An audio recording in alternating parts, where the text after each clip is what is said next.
কবরের প্রথম রাত্রের প্রথম আযাব রইল শীতলাইয়ের কবরে ডান পাশের মাটি যাব পৃথিবীর এক প্রান্তে, বাম পাশের মাটি যাইব আর এক প্রান্তে। দুই পাশের মাটি এসে এমন ভাবে চাপ দিব, দুই পাশের হাড্ডি গুলো একটার ভিতরে একটা ঢুকাই দিব।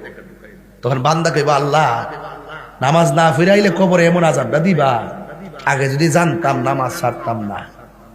মুষ্টি মাটি দেওয়ার সময় পড়ি মিনহা খলাকনাকুম, দ্বিতীয় মুষ্টি মাটি দেওয়ার সময় পড়ি ওয়া ফিহা নুঈদুকুম, তৃতীয় মুষ্টি মাটি দেওয়ার সময় পড়ি ওয়া মিনহা নুখরিজুকুম তারাতান উখরা।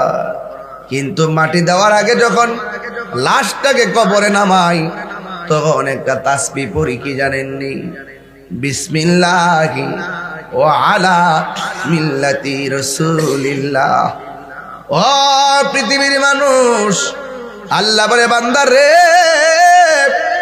আমি আল্লাহ তোর শুরুর মালিক, আমি আল্লাহ তোর শেষের মালিক।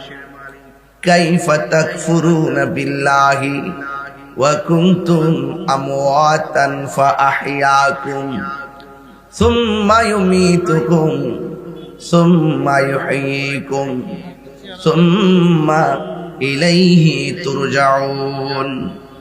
ও বান্দা, তোমাদের রবকে তোমরা কিভাবে অস্বীকার করবে? তোমরা তো ছিলে মুর্দা, তোমরা ছিলে নির্জীব, আমি আল্লাহ তোমাদেরকে সজীব করেছি। তোমরা ছিলে মুর্দা, আমি আল্লাহ জিন্দা বানাইছি।